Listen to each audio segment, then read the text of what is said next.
अमवा के डारी पाते बोले कोयल यार बोले कोयलरिया अरे कहवा लगौला दुलहे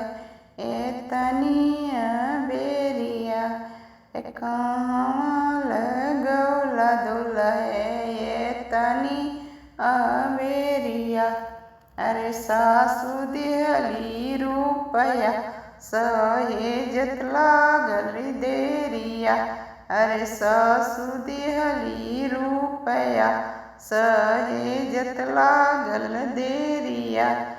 अरे अमवा के डारी पाते बोले कोयलरिया बोले कोई हरिया अरे कहवा लगौला दुलहे एतनिया बेरिया अरे सरहज देहली घोड़ावा चढ़त लागल देरिया अरे सरहज देहली घोड़वा चढ़त लागल देरिया अरे अमवा के डारी पाते बोले कोयलरिया अरे बोले कोयलरिया अरे कहवा लगौला दुलहे एतनिया बेरिया अरे कहवा लगौला दुलहे एतनिया बेरिया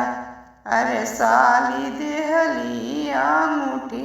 पहिनत लागल देरिया साली देहली ने अंगूठी पहिनत लागल देरिया रे अमवा के डारी पाते बोले कोयला यार बोले कोयलरिया अरे कहवा लगौला दुलहे एतनिया बेरिया अरे कहवा लगौला दुलहे एतनिया बेरिया अरे ससुर देहल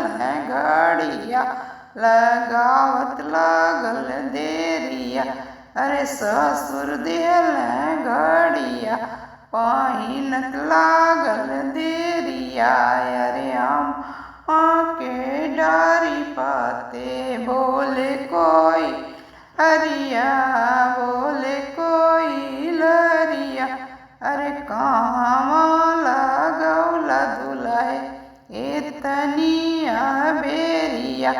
अरे सरऊ देहल हाथिया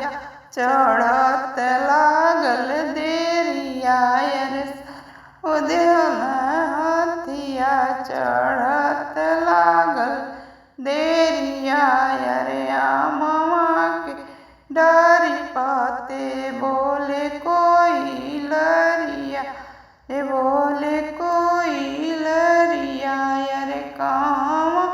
लगौला दुलहे एतनिया बेरिया अरे सरहा देहल गड़िया चढ़त लागल देरिया अरे सरहा देहल संगड़िया पहिनत लागल देरिया